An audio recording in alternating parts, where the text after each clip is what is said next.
Hola, bienvenidos de nuevo a la clase de Español 101 aquí en Carlsted San Marcos. Soy su profesor, Dr. Michael Hughes, y hoy hablamos de verbos con formas irregulares en la primera persona. Hello, welcome back to Spanish 101 here at Cal State San Marcos. I'm your professor, Dr. Michael Hughes. Today we're going to talk about verbs with irregular forms in the first person.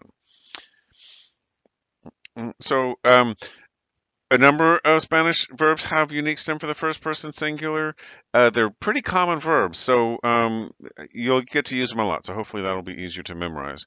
And it's important you'll need to use these to make command forms, or at least negative command forms, and the subjunctive in 101 and 102. So it's a good idea to learn these pretty well. And we'll remember that the first person is the right the person is the I form, right? So number one, right? The second person is you, and the third person is he, she, it, or they, right? And the first person plural is we, right? So multiple I's, right? So hacer is the verb. It's a super common verb. Hacer, hacer. Hago, yo hago. Tú haces, él hace, nosotros hacemos, ustedes hacen, ellos hacen. And you can see that the verb hacer all by itself is regular outside of the first person, right? The yo form. Right. And you use hacer for all the same things that you do. You would use make or do in English, right? So, ¿qué haces tú? What are you up to? What are you doing? Yo hago mi tarea. I'm doing my homework. ¿Qué hace tu hermano? What's your brother doing? Él se hace un sándwich. That's the reflexive. We'll talk about those later on. He's making himself a sandwich, right? So make or do for hacer.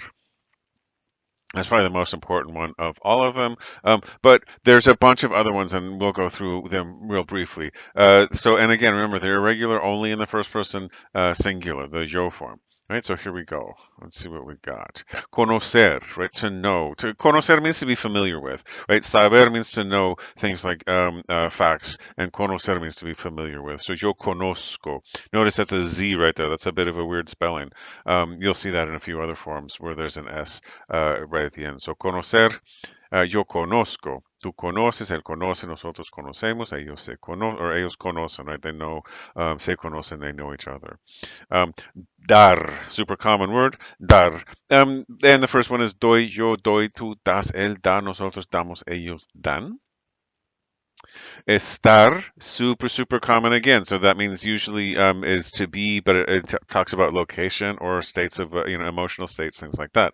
And I put these forms in bold not because they're irregular in terms of their suffixes, but because the stress is on the final syllable, and so you'll need to use those. You'll need to use those accent marks in Spanish. They're called tildes. All of them are tildes, right? And if you don't have that accent mark, then you get this, right? So estas, esta, and this would just be a nonsense word, estan.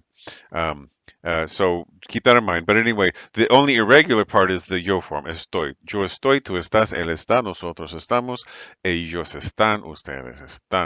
Poner means to put. Ponerse when it's reflexive means usually means to put on clothes. Me pongo la chaqueta, right? So pongo, yo pongo, from poner, to put. Yo pongo, tú pones, él pone, nosotros ponemos, ellos ponen. Saber, right? So we talked about conocer being familiar with. Saber has to do with knowledge, right? So conoces el restaurante means are you familiar with the restaurant? Sabes dónde está el restaurante? Do you know where it is, right? So this has to do with facts, things that can be verified, and this has to do with familiarity. Yo sé. Also notice that sé has an accent mark. There's sé can be a reflexive pronoun, right? So it's no se o se habla español. You've seen that sé before. And when it means when it's the pronoun form, it gets no accent because it's super common. This form is not very common, and so the less common form gets the accent mark that just differentiates between those two single syllable words. Anyway, yo sé, tú sabes, él sabe, nosotros sabemos, ellos saben, yo sé, yo no sé. Okay. Salir means to leave. Yo salgo, tú sales, él sale, nosotros salimos, ellos salen. Perfectly regular except for salgo, right? Traer means to carry, maybe bring. ¿Qué traes a la fiesta, right? What are you bringing to the party? ¿Qué traes en tu espalda? What are you carrying on your back? Yo traigo, tú traes, él trae, nosotros traemos, ellos traen. Also means to wear clothes, right? Traigo mis pantalones bonitos, right? Something like that. Okay, ver, to see, yo veo, tú ves, él ve, nosotros vemos, ellos ven. Well, I mean, technically this is irregular because it would just be vo, but you can't. That would be a weird verb, right? So it's not super irregular. It doesn't really pattern with the rest of them. But anyway, there it is. Okay, good. The thing about these is you just have to practice them and work with your partner on activity 326 to work a little bit more for a conversational activity. That'll help you use those. Okay, muy bien. Nosotros veremos en el internet. See you guys on the internet. If you have any questions at all, you know how to get in touch with me. MHUGHES at CSUSM.edu. Mhughes at CSUSM.edu. No questions too large or too small. Adios.